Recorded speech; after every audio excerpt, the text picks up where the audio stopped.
students, welcome to YouTube channel Concepts in Maths.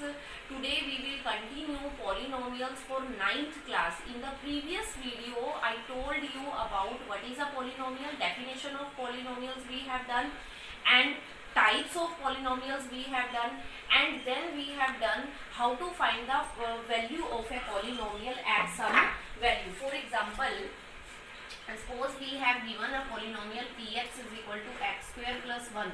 Then what will be the value of px at x equal to 1? Suppose we have substituted x equal to 1.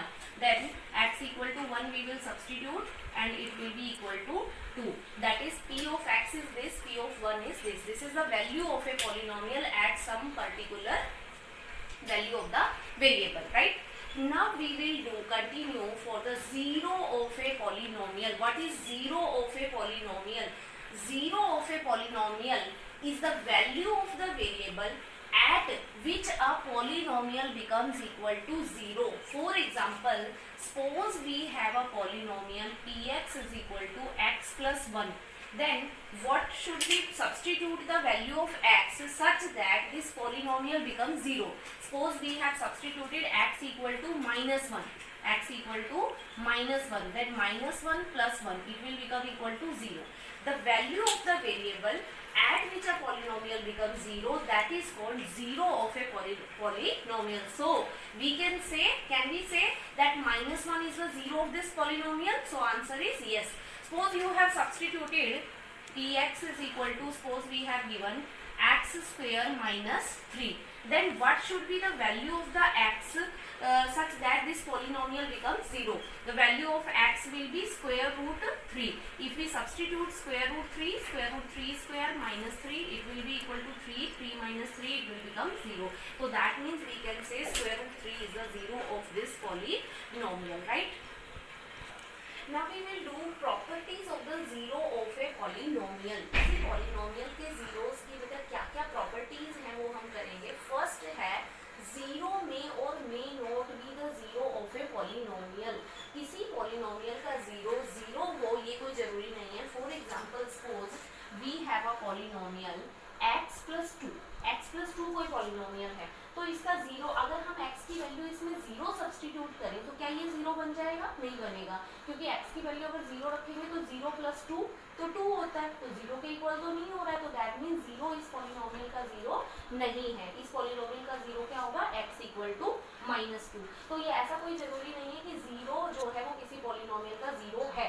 मे और may not भी, मे भी हो भी सकता है. For example, अगर हमारे पास कोई पॉलिनोमियल है x या पॉलिनोमियल है हमारे पास 5x, ये कोई पॉलिनोमियल है. अब इसका अगर हमें जीरो फाइंड आउट करना हो तो इसका जीरो क्या होगा? ये किस पे जीरो बनेगा? x इक्वल टू 0 पर. 5 इंटू 0 0. तो 0 may be the zero of a polynomial और may not be. Both cases are there. Second property, a non-zero constant polynomial has no zero. Non-zero constant polynomial, उस दिन बेटा हमने types of polynomial किए थे. तो constant polynomial क्या होता है? Constant polynomial है the polynomial which is equal to any constant 0, 1, 2, 3, 4. But here we are talking about non-zero constant polynomial. Non-zero constant polynomial means not the polynomial should not be equal to 0. कोई भी polynomial हम ले, suppose px is equal to 3, 5, these all are constant polynomial. तो क्या कह रहे हैं? A non-zero constant polynomial has no zero. ऐसी को, क्योंकि इसमें वेरिएबल ही नहीं है. जब वेरिएबल ही प्रेजेंट नहीं है तो हम इस पॉलिनोमियल को जीरो नहीं बना सकते. तो वही उन्होंने लिखा है कि constant polynomial has no zero. इसका कोई भी जीरो नहीं है. Clear? Come to the third property. Number of zeros of a polynomial is equal to its degree. ये बड़ा इंपॉर्टेंट है कि अब किसी पॉलिनोमियल के कितने जीरोस पॉसिबल है, मतलब कितनी वैल्यूज पे वो जीरो बन सकता है. वो कह रहे हैं वो it depends on its degree. Suppose we have a linear polynomial. ये यहाँ मैंने जैसे एग्जांपल लिखा है x plus 2. ये लीनियर पॉलिनोमियल है. ये कि x की कितनी वैल्यूज हम यहाँ सब्सटीट्यूट कर सकते हैं जिसपे ये जीरो बन जाए? x equal to minus 2. एक ही ऐसी वैल्यू है जिसपे ये क्या बन सकता है? जीरो बन सकता है. अब यहाँ देखें तो इसकी डिग्री 1 है. लीनियर है ना ये, इसकी डिग्री 1 है. डिग्री 1 है तो जीरोस भी एक ही पॉसिबल है. अब मान लो हमारे पास कोई पॉलिनोमियल है डिग्री 2 का, px is equal to x square minus 1. अगर इस केस में अगर हमें इसके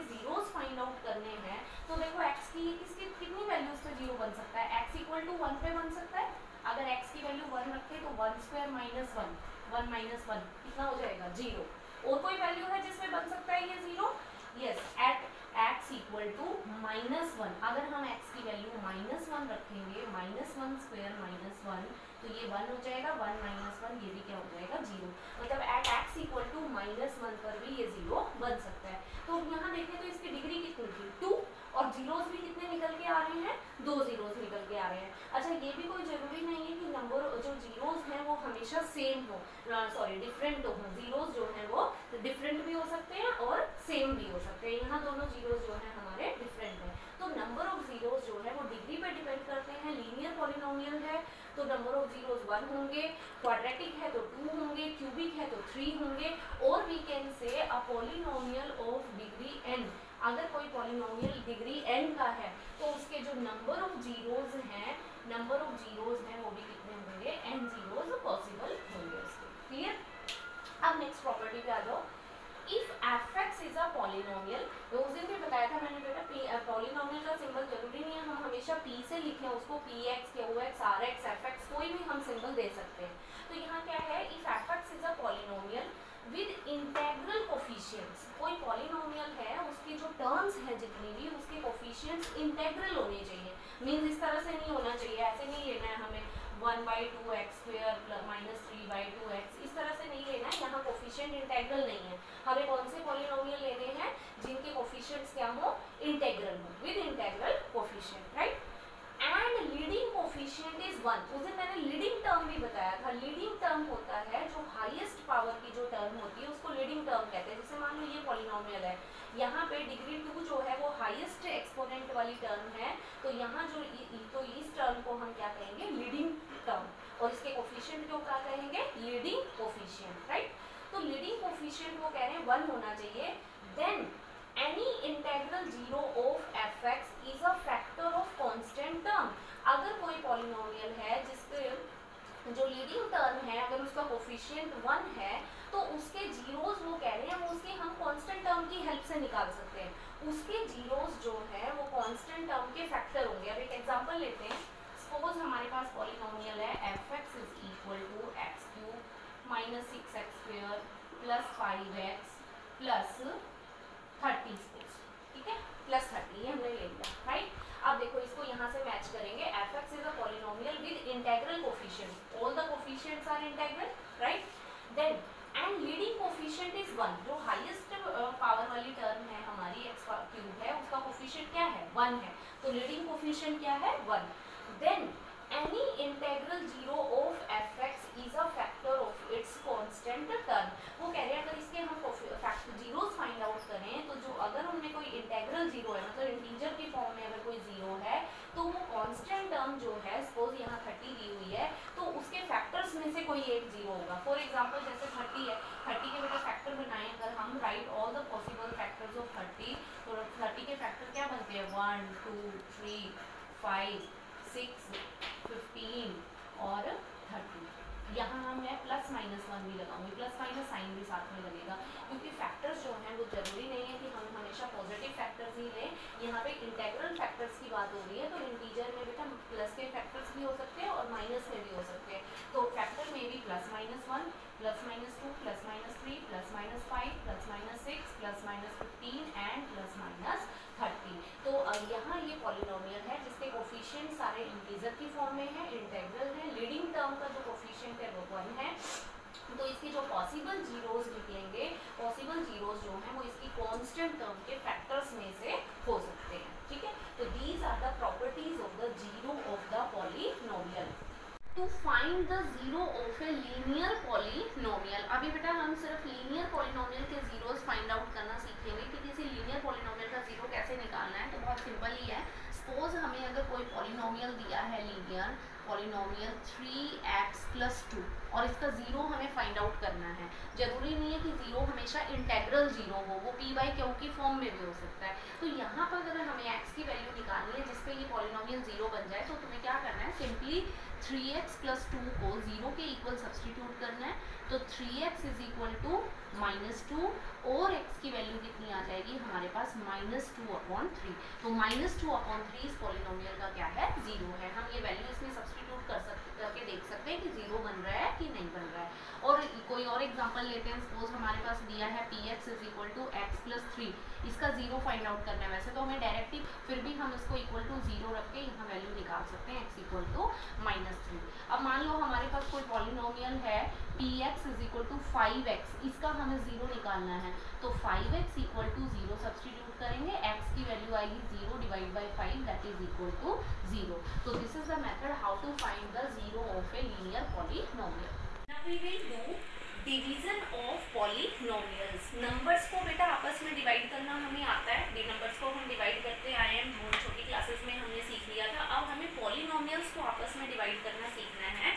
तो मान लेते हैं हमारे पास एक पॉलिनोमियल दिया है x³ minus 2x² plus 3x minus 1, ये कोई पॉलिनोमियल है। और इस पॉलिनोमियल को हमें डिवाइड करना है एक दूसरे पॉलिनोमियल से, उसका सिंबल हमने gx ले लिया, मान लेते हैं वो gx है और पॉलिनोमियल है x प्लस 1, राइट। अब इस पॉलिनोमियल को इससे डिवाइड करना है, तो डिवीजन जो है वो हम करेंगे इस तरह से। पहले तो जिस पॉलिनोमियल को डिवाइड करना है उसको हम अंदर लिखते हैं x³ minus 2x² plus 3x minus 1, और जिससे डिवाइड कर रहे हैं उसको हमें बाहर लिखना है, ठीक है। अब देखो डिवीजन कैसे करते हैं। डिवीजन के लिए हमें सबसे पहले ये ध्यान रखना है कि जो पॉलिनोमियल है वो हमारा स्टैंडर्ड फॉर्म में लिखा होना चाहिए और डिक्रीजिंग ऑर्डर में। डिक्रीजिंग ऑर्डर में मीन्स जो हाईएस्ट पावर वाली टर्म है उसको सबसे पहले लिखो, इससे तुम्हारा डिवीजन इजी रहेगी। और जिस पॉलिनोमियल से हमें डिवाइड कर रहे हैं वो भी स्टैंडर्ड फॉर्म में होना चाहिए, राइट। अब हम क्या करेंगे, इसमें लीडिंग टर्म जो है वो x³ है और इसमें लीडिंग टर्म क्या है, x है।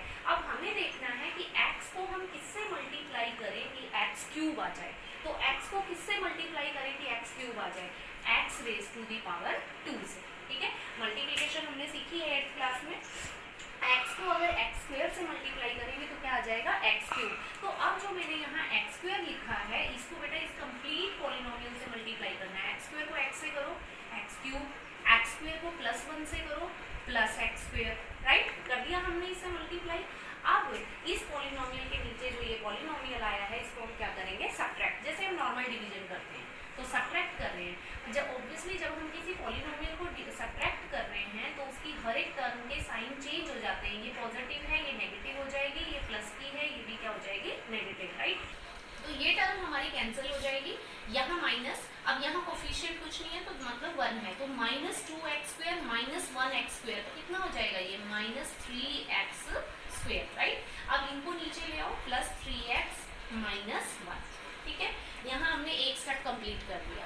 अभी हमारा डिवीजन कंप्लीट नहीं हुआ है, कैसे पता चलेगा डिवीजन कंप्लीट हुआ है कि नहीं हुआ है, जो रिमाइंडर में यहाँ पॉलिनोमियल आ रहा है इसकी डिग्री डिवाइजर से मीन्स जिस पॉलिनोमियल से हम डिवाइड कर रहे हैं उससे हमेशा कम होनी चाहिए।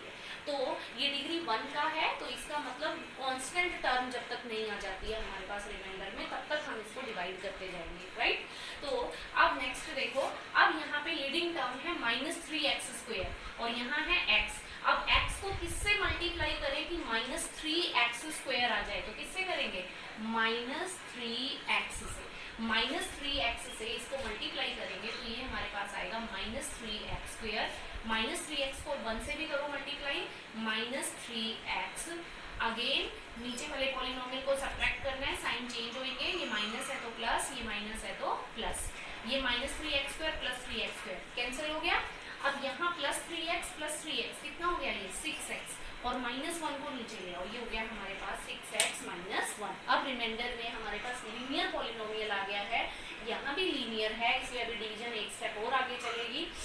अब देखो यहाँ लीडिंग टर्म है 6x, यहाँ भी x है, तो x तो ऑलरेडी है तो ओनली किससे मल्टीप्लाई करना है, हमें 6 से मल्टीप्लाई करना है। तो ये हमारे पास आएगा 6x प्लस 6। अगेन अब हम साइन चेंज करेंगे, ये कैंसिल हो जाएगा, ये हमारे पास प्लस है तो माइनस हो गया, माइनस 1 माइनस 6 कितना आ गया, माइनस 7। अब रिमाइंडर में हमारे पास वेरिएबल नहीं है, ओनली कांस्टेंट बचा है, तो दैट मीन्स हमारे डिवीजन ओवर है।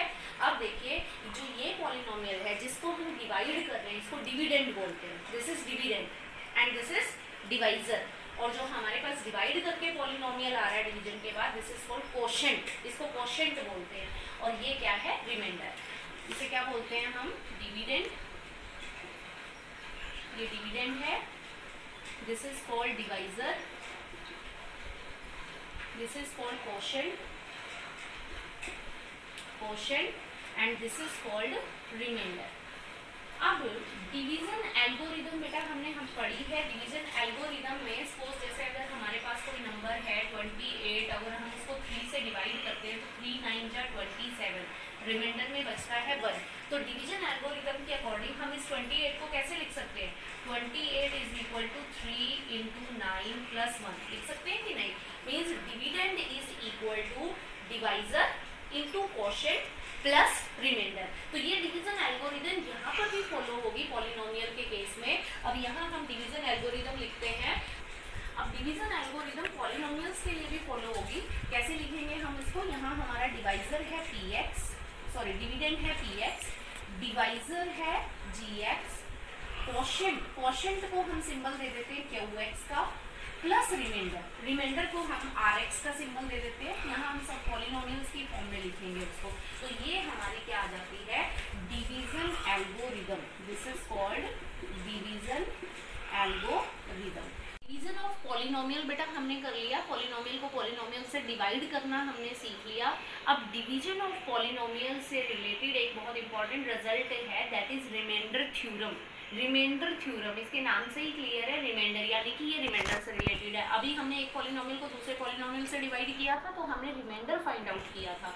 अब रिमाइंडर थ्योरम क्या के अकॉर्डिंग क्या है कि अगर हमारे पास कोई भी पॉलिनोमियल है px, अगर इसको हम डिवाइड कर रहे हैं किसी लीनियर पॉलिनोमियल से, लीनियर पॉलिनोमियल सभी समझते हैं ना जिसकी डिग्री 1 हो, तो फॉर एग्जांपल सपोज हम इसे डिवाइड कर रहे हैं किसी linear polynomial x minus a से, ठीक है? a कुछ भी हो सकता है, x माइनस 2, x माइनस 3 या x minus 3/4, any value, right? तो ये पॉलिनोमियल px कोई भी डिग्री का पॉलिनोमियल हो, लेकिन जिस पॉलिनोमियल से डिवाइड किया जा रहा है वो पॉलिनोमियल क्या होना चाहिए? लीनियर। तो उस केस में विदाउट डिवीजन, बिना डिवाइड किए भी हम रिमाइंडर निकाल सकते हैं, बिना डिवाइड किए। तो बिना डिवाइड किए जो रिमाइंडर होगा वो रिमाइंडर थ्योरम के अकॉर्डिंग जो रिमाइंडर होगा वो क्या होगा? The remainder will be equal to p of a।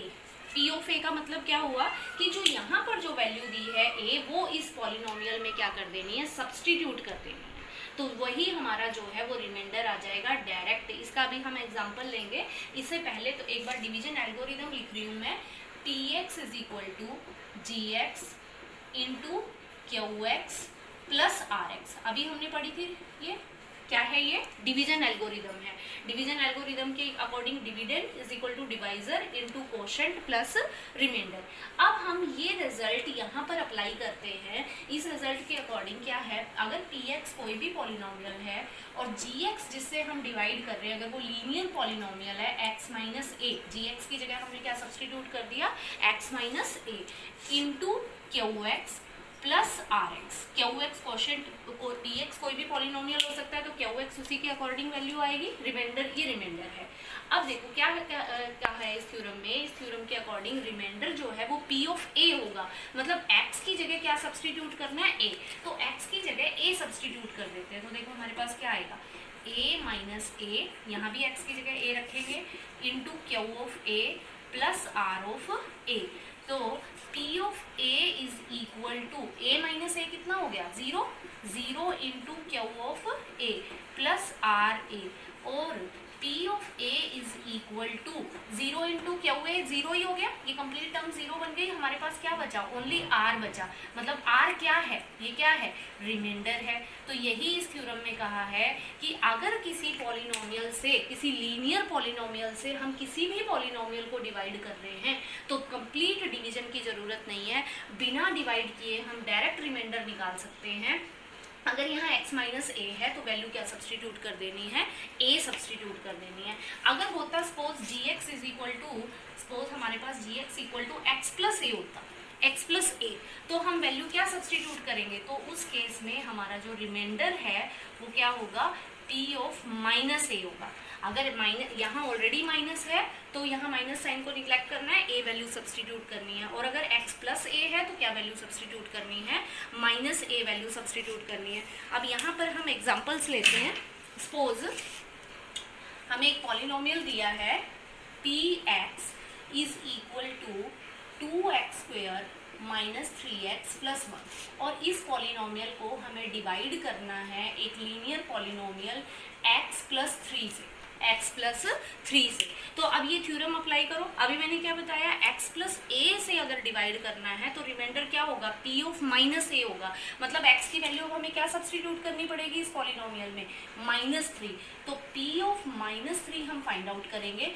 x की जगह हम -3 सब्सटीट्यूट कर देंगे, -3 स्क्वायर माइनस 3 इंटू -3 प्लस 1। जहाँ भी x है वहाँ हमने क्या वैल्यू सब्सटीट्यूट कर दी, -3। अब इसको सिंप्लीफाई करो, 2 इंटू 9 माइनस 3 इंटू -3 प्लस 9 हो गया प्लस 1, और ये हमारे पास आएगा 18 प्लस 9 प्लस 1, और हमारे पास ये रिमाइंडर कितना आ गया, हमारे पास 28। कितना रिमाइंडर आ रहा है, 28। अब एक बार हम अपना आंसर चेक कर लेते हैं कि हमारा आंसर करेक्ट है या नहीं है। अब इस आंसर चेक कर लेते हैं बेटा कि डिवीजन की हेल्प से कि हमारा आंसर करेक्ट है या नहीं है। तो अब हम यहाँ डिवाइड करेंगे पॉलिनोमियल px को gx से। तो x प्लस 3 से डिवाइड करना है polynomial 2x square minus 3x plus 1 को, राइट। अब डिवीजन स्टार्ट करते हैं। लीडिंग टर्म को मैंने बोला था देखना है, तो यहाँ 2x स्क्वायर है, यहाँ x है, तो x को किससे मल्टीप्लाई करेंगे, 2x स्क्वायर आ जाए तो 2x से। तो 2x से करेंगे तो यहाँ आ जाएगा, 2x को x से किया 2x स्क्वायर, 2x को 3 से करो, ये आ जाएगा प्लस के 6x, राइट। फिर साइन चेंज हो जाते हैं नीचे वाले पॉलिनोमियल के टर्म्स के, ये माइनस कैंसिल हो गया, ये माइनस 3x माइनस 6x कितना हो गया, -9x प्लस 1 नीचे। अब यहाँ x है, यहाँ -9x है, तो किससे डिवाइड होगा, -9 से। तो -9 से इसको किया तो -9x, -9 को 3 से करेंगे तो -27। अब अगेन हम साइन चेंज करेंगे, ये कैंसिल, ये प्लस 1 प्लस 27 कितना आ गया, 28। तो हमारा रिमाइंडर जो है, अगर हम डिवाइड करके देख रहे हैं तो भी 28 आ रहा है, और यहाँ हमने रिमाइंडर थ्योरम का रिजल्ट अप्लाई किया तो भी रिमाइंडर यही आ रहा है। तो लीनियर पॉलिनोमियल के केस में हमें लॉन्ग डिवीजन की ज़रूरत नहीं है। Without division we can apply remainder theorem and we can find out the remainder. So today we have completed with the zero of the polynomial, zero properties of the zero of the polynomial, division of polynomial and remainder theorem. Now in next video we again continue the polynomials and we will do some more results.